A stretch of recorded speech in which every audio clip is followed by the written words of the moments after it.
नमस्कार साथियों, मैं अनुकुल द्विवेदी डायलॉग 36 पर एक बार फिर आप सभी के सामने। आज की शाम जो पिछले 3-4 दिनों से भारत और पाकिस्तान के बीच जो तनाव की स्थिति बनी हुई थी, युद्ध चल रहा था, दोनों तरफ अशांति मची हुई थी, पाकिस्तान में कोहराम मचा हुआ था। कल शाम जिसके सीज फायर की घोषणा हो गई, युद्ध विराम स्थापित हो गया, जिससे शांति बहाल हो चुकी है और आज की ये शाम उसी शांति की पहली शाम है। तो ये ज़रूरी है कि आज की शाम उन तमाम बिंदुओं पर चिंतन किया जाए, उन पहलुओं पर ध्यान दिया जाए, गौर फरमाया जाए कि जो पहलू ऐसे हैं जिन्हें हम अनदेखा कतई नहीं कर सकते। ठीक इसी में से एक पहलू ये भी है कि जिस प्रकार से तुर्की ने इस पूरे संघर्ष में पाकिस्तान का साथ दिया, वो ध्यातव्य है, वो ध्यान देने योग्य है। वो ध्यान देने योग्य इसलिए है कि आपको बता दें कि जब 2023 तारीख 6 फरवरी का था, तुर्की और सीरिया की सीमा पर 7.8 तीव्रता का एक बहुत भयंकर भूकंप आया, जिस भूकंप में तुर्की के लगभग 55,000 से ज़्यादा लोग काल कवलित हुए, यानी मृत्यु को प्राप्त किए। सोचिए कितनी भयावह स्थिति रही होगी तुर्की में। भारत ने अविलंब बिना देर किए एनडीआरएफ की 2 टीमें वहां रेस्क्यू के लिए भेजी। कहां? तुर्की में। किसने भेजी? भारत ने। बात पे ध्यान दीजिएगा। और इवन प्रधानमंत्री नरेंद्र मोदी ने ये बात भी कही कि भारत की 140 करोड़ जनता तुर्की के इस आपदा के अवसर पर, इस विपदा की स्थिति में तुर्की के सरकार के साथ और तुर्की के लोगों के साथ खड़ी है। तुर्की खुद को अकेला न समझे। अब बात समझ रहे हैं आप कि मानवता के किस उत्कृष्ट उदाहरण को हमारा देश प्रस्तुत करना चाह रहा था। और आज जब भारत और पाकिस्तान के बीच तनाव हुआ, तुर्की ने पाकिस्तान का साथ दिया। अब आप दूसरे बात पे गौर करें, ये जानते हुए भी कि गलती पाकिस्तान की है। पाकिस्तान की आर्मी ने दहशतगर्दों की सहायता की, पीछे से उन्हें बैकअप दिया और उन्हीं के सह पर, उन्हीं के समर्थन पर, उन्हीं की सहायता से वो दहशतगर्द आए और वहां पर हमारे देश के टूरिस्टों पर घात लगाकर हमला किया। और केवल हमला नहीं किया, बल्कि ये एक संदेशात्मक आक्रमण था कि जाओ मोदी से बता देना। कौन बताएगा? उन जो मरे हुए, जो आतंकवादियों के द्वारा मारे गए लोग थे, उनकी बीवियां, उनकी विधवा बीवियां बताएंगी। सोचिए किस प्रकार भारत को एक जख्म देकर उस पर नमक रगड़ने का काम किया था उन आतंकवादियों ने। वो आतंकवादी जो पाक सेना से समर्थित थे, वो पाक सेना जो कहीं ना कहीं पाक की प्रमुख है, पाकिस्तान की प्रमुख है। और ऐसी अवस्था में तुर्की ने पाकिस्तान का साथ दिया। नो डाउट खूब सारे ड्रोन्स उन्हें दिए, जो भारत के खिलाफ आक्रमण में पाकिस्तान प्रयोग करता। हाँ, ये जरूर है कि जब तुर्की में भूकंप आया था 6 फरवरी 2023 को, जब आपदा का अवसर था तुर्की के लिए, तो पाकिस्तान ने भी तुर्की की बाकायदा सहायता की थी, दुरुस्त सहायता की थी। लेकिन यहां पे ध्यान देने योग्य बात यह है कि भारत ने भी सहायता की थी और सबसे पहले सहायता की थी।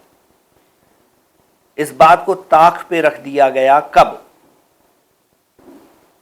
जब भारत और पाकिस्तान दोनों में से किसी एक को चुनने का अवसर तुर्की को मिला, तुर्की ने पाकिस्तान को चुना। भारत के विरुद्ध जाकर, उस भारत के विरुद्ध जाकर जो संपूर्ण विश्व में सर्वे भवन्तु सुखिनः और वसुधैव कुटुंबकम के आदर्शों का पालन करता है पूरे विश्व के लिए। हालांकि इससे भी हमें कोई बहुत बड़ा झटका नहीं लगा या बहुत कोई दुख की स्थिति नहीं है या बहुत कोई ऐसी अवस्था नहीं बनी कि भारत तुर्की के इस सहयोग से, जो सहयोग पाकिस्तान को तुर्की ने किया, इससे भारत कमजोर पड़ जाए। क्योंकि भारत की अपनी रणनीतियां हैं, अपने विदेश नीतियां हैं, अपनी राजनीति है, जिसके बल पर भारत मजबूत है। आज भी तुर्की जैसे देश के सहयोग देने या न देने से या हमारे विरोधियों का सहयोग कर देने से भारत को तनिक मात्र भी फर्क नहीं पड़ता। भारत आज इस स्थिति में पहुंच चुका है। आज की इस घटना से मुझे इतिहास का एक वाकया याद आता है। ये घटना हुमायूं के समय की है। हुमायूं जिसने 1530 से लेकर 1540 तक भारत पर शासन किया, जो कि बाबर का पुत्र और अकबर का बाप था। होता क्या है कि 1532-33 के आसपास जब गुजरात के शासक बहादुर शाह ने चित्तौड़ का घेरा डाला, चित्तौड़ वो राज्य था जहां के राजा थे संग्राम सिंह। वो संग्राम सिंह जो खानवा के युद्ध में बाबर के खिलाफ लड़ते हुए पराजित हुए थे। उनकी विधवा कर्णवती इस समय चित्तौड़ का शासन संभाल रही थी और इस वक्त बहादुर शाह ने चित्तौड़ का घेरा डाला हुआ था। वो बहादुर शाह जिसे जीतने के लिए हुमायूं कूच कर चुका था। जब रानी कर्णवती को यह पता चला कि हुमायूं बहादुर शाह से युद्ध करने के लिए आ रहा है, तो उन्हें थोड़ा संबल प्राप्त हुआ और उन्होंने इस अवसर का फायदा उठाना चाहा और हुमायूं को एक राखी भेजी। उस राखी का यह संदेश था कि हुमायूं, मैं घिरी हुई हूं और इस वक्त मेरे भाई बनकर तुम मेरी रक्षा करो, क्योंकि हमारा और तुम्हारा दुश्मन एक ही है। कौन? बहादुर शाह। हुमायूं ने इस बात को स्वीकार भी किया, लेकिन कुछ दूर और चल के हुमायूं के विचार बदल गए। हुमायूं को लगने लगा कि भले ही बहादुर शाह मेरा दुश्मन है, लेकिन इस वक्त वो एक गैर मुस्लिम का घेरा डाले हुए है, एक गैर मुस्लिम से युद्ध कर रहा है। और ऐसी स्थिति में बहादुर शाह की खिलाफत करना, उसके खिलाफ युद्ध करना या रानी कर्णवती का सहयोग करना इस्लाम के आदर्शों, इस्लाम के उसूल के विरुद्ध होगा। हिंदू की तरफ से एक मुस्लिम के विरुद्ध युद्ध करता हूं। तो हुमायूं ने, अब चूंकि हुमायूं शुरू में भावावेश में भावनात्मक होकर रानी कर्णवती के राखी के प्रत्युत्तर में रानी कर्णवती का साथ देने का निर्णय ले चुका था, लेकिन यहां जब बात धर्मबंधु की थी तो उसने भावनाओं को एक तरफ ताक पर रख दिया और वो रुक गया शामियाना डालकर एक जगह अपनी सेना के साथ कि बहादुर शाह और रानी कर्णवती के बीच जब युद्ध का निर्णय हो जाए तब मैं यहां से आगे बढ़ूं।